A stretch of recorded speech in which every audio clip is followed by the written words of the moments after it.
The show where there are no penalties, nothing is offside, and everything is fair game. This is The Gloves Are Off.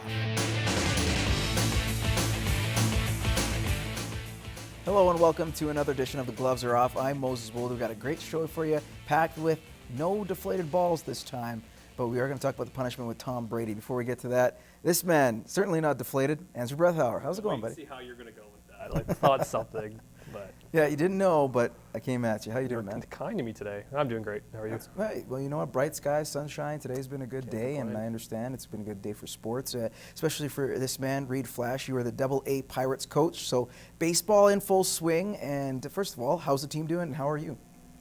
No, we're doing good. It's a good start to our season so far. We're playing lots of games right now, so getting a feel of how everybody's looking and getting better, so that's good too. Perfect. All right. Well, we'll get to the show, what matters most, and kind of I alluded to a little bit with Tom Brady and Deflategate. The NFL put their foot down and have punished the golden boy of the National Football League. Tom Brady suspended 4 games. The Patriots fined $1 million. They also lose a first-round pick in 2016 and a second-round pick in fourth-round pick, that is, in 2017. So losing the 2 draft picks, the $1 million fine, and a 4-game suspension for Brady. Was that punishment fair, excessive, or too light? Reid. Well, it's pretty obvious he did something wrong, so there's enough evidence there to know something bad was going on. So if they know for sure he was doing it, then I think he should have got the whole year to sit off. Really, the whole year? What do you say about that? I actually agree with that, because this is a huge thing you did. You changed the dynamic of the game. You changed, it sounds silly, but you changed pressure and ball, which even other quarterbacks have said they've done the same thing, and actually you see a difference. And I think Brady got off 4 games is pretty light, considering you did this during a championship game and you went on to win the Super Bowl. So I think it's pretty. And then you look at their opponents in the first 4 weeks. It's not they can still go 10-4. So I'm not too concerned about what the Patriots are going to do as a team, but he got off pretty easy. The fine, whatever, it's $1 billion corporation, really don't care. So in the draft picks, it might hurt them, but still, pretty light for their golden boy. So you don't see that 4 games being an issue, because it's not like, say for example, the National Basketball League, yes, the NBA, you look at the NHL, baseball.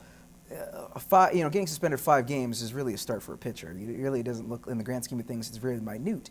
Same thing with, like you said, in basketball and hockey. 4 or 5 games is not that big of a difference, but yet you are gone a quarter of the season. You got to think, and to get off to a great start is what every team hopes for, and that's what kind of launches you into that year, builds that character.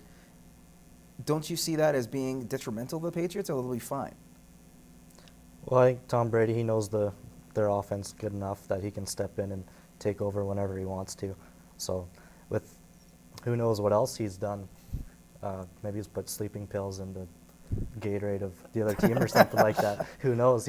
There's probably other stuff he's doing too, and it couldn't be just him who was knowing what was going on either. With that, his center, he touches the balls just as much as Tom does, so he had to have known something was going on. So when you're punishing Tom, you're punishing the whole team. It's not just Tom Brady. You're punishing the whole team by that. Well, following that, does that mean that Tom Brady's legacy is tarnished because of what happened and his suspension?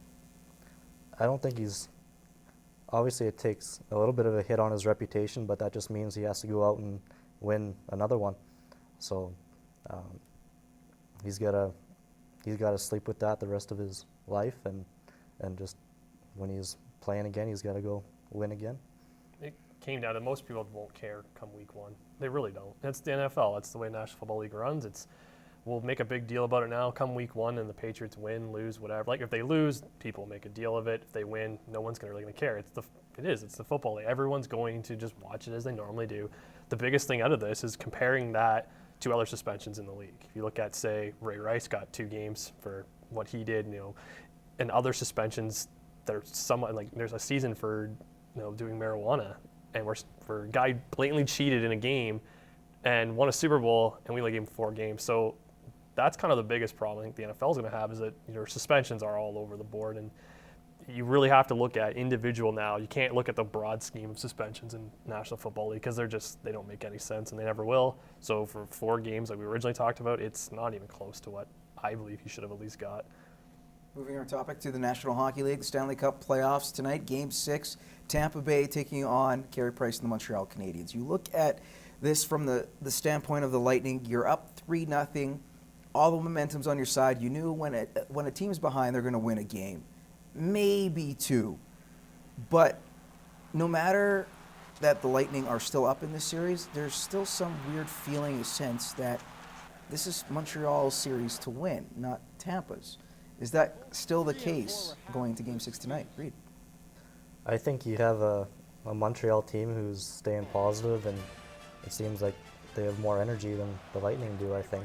So, like you said before, with Ryan Callahan being out now, Steven Stamkos has to find a new right winger for tonight's game, and if the Canadiens win tonight, they got to go back to Montreal, and nobody wants to play Game 7 in Montreal when they're the visiting team. So, yeah, I think Montreal's going in the right direction here. Now, I guess the intimidation factor in this case, Carey Price seems to be, he's the best goalie in the NHL by far, and he's proven it. Is that, I guess, in a way, getting into the heads of the Tampa Bay players? It might start to. Like, if you can't solve Carey Price, then you're in for a world of hurt in this entire series, and it's showing that the Lightning aren't scoring goals like they need to. They had that one breakout game where Stamkos is scoring, and now it's gone quiet again, and no one's scoring. And if you make it easy on a Carey Price, you've just pretty much handed them the series. Like, the worst thing, you don't want to go back, winning the first 3, then drop next 3, and have to play Game 7 in Montreal with that crowd and that situation. That's just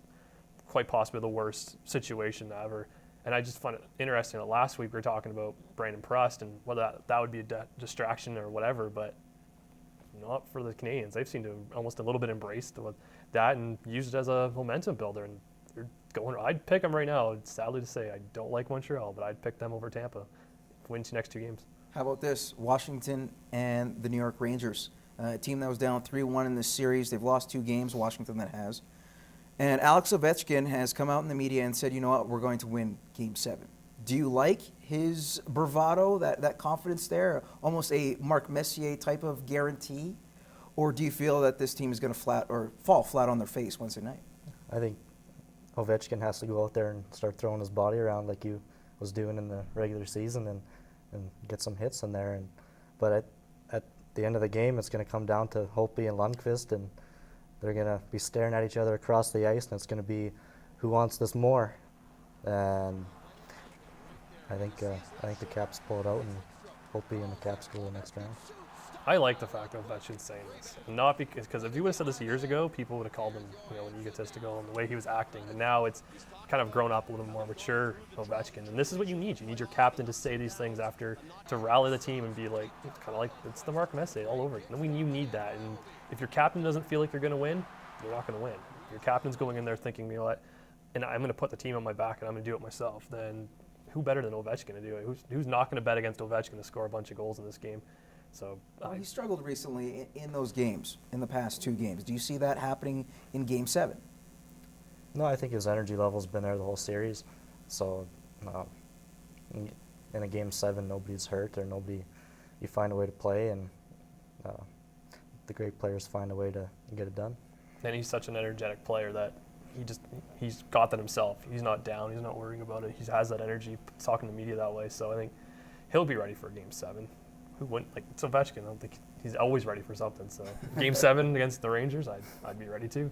All right, guys. Thanks a lot for that. We're going to take a commercial break. When we return, we're going to continue with the talk of hockey as well as Alex Rodriguez. He set a milestone over the weekend, but still, is that enough for his team to pay him $6 million? We'll hear from these guys coming up.